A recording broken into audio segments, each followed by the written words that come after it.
قرآن حکیم مسلمانوں کی زندگی کا دستور ہے، ایک لائحہ عمل ہے، اور اللہ کا شکر ہے کہ وہ مسلمان جو پوری زندگی قرآن سے نہیں جڑا ہوتا، رمضان کے اندر اس کے دل کے اندر یہ طلب اور یہ خواہش ہوتی ہے کہ ہم کسی طریقے سے رمضان کے اندر تراویح مکمل سنیں۔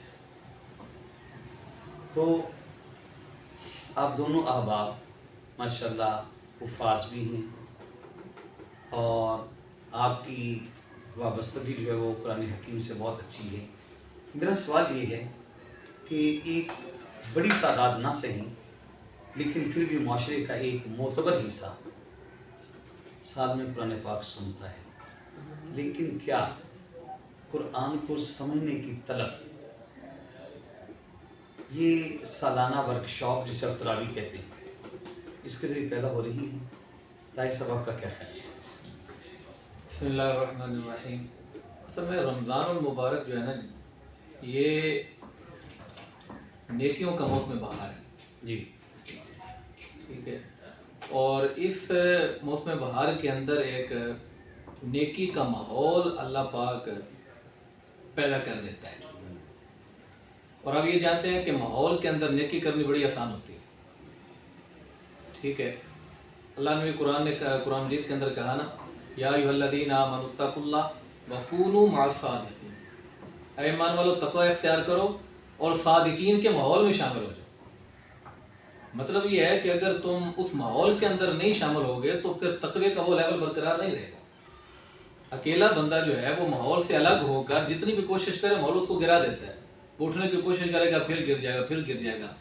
تو یہ اللہ پاک نے ایک سسٹم بنایا ہے رمضان کے اندر نیکی کے ماحول کا ٹھیک ہے۔ جس طرح صحیح بخاری اور مسلم دونوں کے اندر حدیث ہے کہ رمضان مبارک جب داخل ہوتا ہے، آج فجر کی نماز کے اندر بھی یہ گفتگو ہو رہی تھی، تو فتحت ابواب السماء، آسمانوں کے دروازے کھول دیے جاتے ہیں، فتحت ابواب الجنہ، جنت کے دروازے کھول دیے جاتے ہیں، بلکہ وہاں پر آپ صلی اللہ علیہ وسلم نے فرمایا کہ جنت کے 7 دروازے ہیں، 7 کھول دیے جاتے ہیں، جنت کے 8 دروازے ہیں، 8 دروازے ہیں، 8 کے 8 کھول دیے جاتے ہیں، جہنم کے 7 دروازے ہیں، سورہ ہجر کے اندر ارشاد ہوتا ہے لہا سبعۃ ابواب، اور جنت کے 8 ہیں۔ اچھا، اس کے اندر سے ہمیں یہ بھی ایک اشارہ ملتا ہے کہ جنت میں جانے والوں کی تعداد زیادہ ہوگی، کیونکہ جنت کے دروازے 8 ہیں، جہنم میں جانے والوں اس کی بات سے تو ہم خوش ہو گئے ہیں کہ جنت کے دروازے 8 ہیں، جانے والے زیادہ ہوں گے انشاءاللہ۔ اصل میں یہ جو رمضان اور قرآن کا تعلق ہے نا، اس میں کچھ چیزیں بنیادی طور پہ جو مشترک ہے نا، ان میں جو سب سے پہلی چیز ہے نا قرآن اور رمضان میں جو مشترک چیز ہے وہ تقویٰ ہے، دوسری چیز شفاعت ہے، اور تیسری قرب الہی ہے۔ یہ تینوں چیزیں جب کسی بھی انسان کے اندر آتی ہے نا، پھر اس انسان کے اوپر بڑے عجیب و غریب اثرات آ جاتے ہیں اس کے۔ اب یہی چیز ایک تقویٰ ہے نا کہ قرآن مجید کے اندر آیا کہ ذالک الکتاب لا ریب فیہ ھدی للمتقین کتب علیکم الصیام کما کتب علی الذین من قبلکم لعلکم تتقون۔ بنیادی چیز دونوں میں کیا ہے؟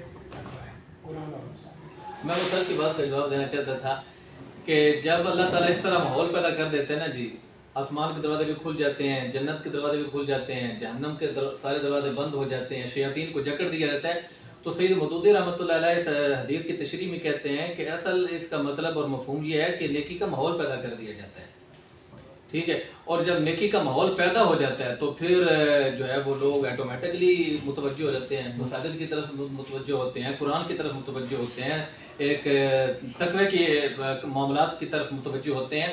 تو اس وقت ایک ماحول جو ہے نا، اس کی وجہ سے ہم دیکھتے ہیں کہ رمضان مبارک کے مہینے میں جو لوگ ہمیں سارا سال نظر نہیں آتے نا مسجد میں جی ٹھیک ہے، وہ بھی ہمیں مسجد کے اندر پہلی صف میں نظر آ رہے ہیں۔ لیکن قاری صاحب میرا یہاں پہ سوال ہے دونوں حضرات سے، کیا رمضان کے اندر بازاروں میں ملاوٹ، وہ جو تراویح بھی سنتے ہیں ریٹس کو بڑھا دینا، کون سا وہ فرد ہے کہ جو 11 مہینے دودھ میں پانی ملاتا ہے اور رمضان میں رک جاتا ہے؟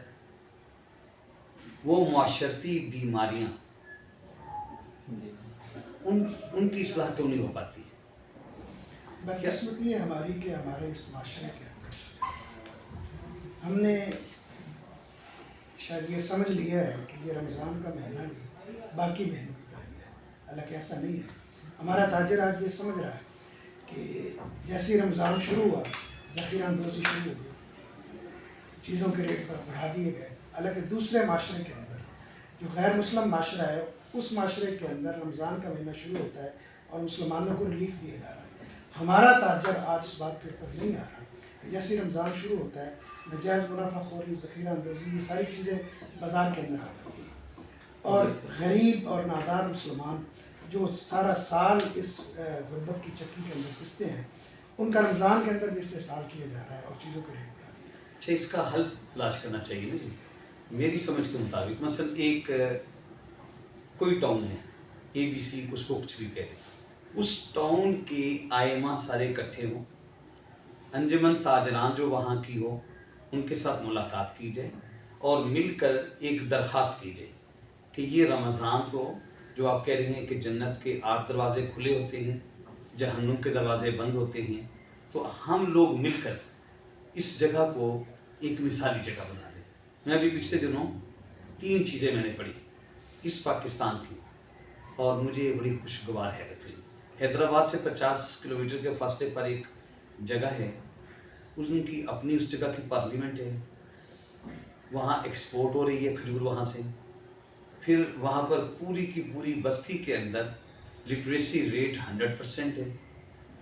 پھر ایک ادھر ضلع ڈیرہ غازی خان کے قریب ایک جگہ ہے، وہاں پر اس بستی کے اندر کوئی فرد سگریٹ نہیں پی سکتا، 100% لٹریسی ریٹ ہے. اور وہاں پر CSS کرنے والے بچوں کی اور ایسے ہی اچھے مناصب پر پہنچنے والوں کی وہاں کے سارے فیصلے مساجد میں ہوتے ہیں. اخوت فاؤنڈیشن ہے، وہ لوگوں کو لون دیتی ہے اور ان کا 100% ریٹرن ہے، لیکن وہ لون مسجد میں بیٹھ کر دیتی ہے. اب اس میں اصل میں تو سٹیپ لینے کی ضرورت ہے کہ جو لوگ دین کے ساتھ جڑے ہوئے ہیں وہ دنیا کے ساتھ جڑے ہوئے لوگوں کو اس بات کے اوپر لائیں کہ ہم اس کو ایک مثالی معاشرہ بنا لیں. جیسے مسجد کے آئمہ جو ہیں، لیکن میں یہ سمجھتا ہوں اس چیز کی ضرورت، اسی چیز جو میں نے مثال پڑھی وہ لاہور کی ہے.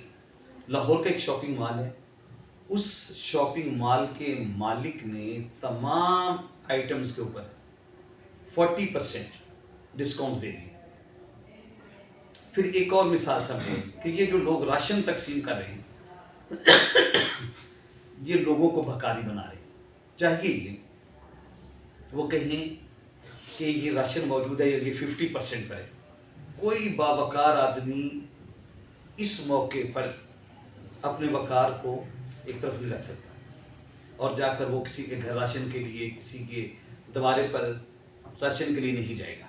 لیکن اگر یہ ہونا کہ یہاں پر 50% ہے تو ہر شریف آدمی عزت کے ساتھ وہاں سے، اور اس سے ان لوگوں کی بھی نہ بلا کما کیا جا سکتا ہے.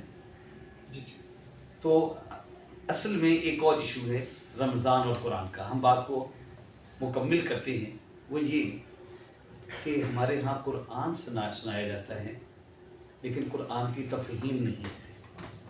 جو اصول، جو قوانین اللہ کریم نے اس ہدایت کی کتابیں دی ہیں، ذالک الکتاب ھدی للمتقین، اس میں شک بھی کوئی نہیں، اور یہ کتاب ہدایت کی کتاب ہے.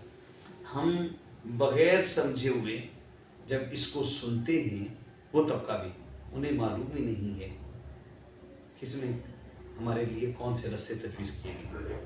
تو میں آپ دونوں کا بہت شکر گزار ہوں کہ آپ نے بہت بہترین رہنمائی کی ہے اس سوسائٹی کی. ہم پھر ملتے ہیں.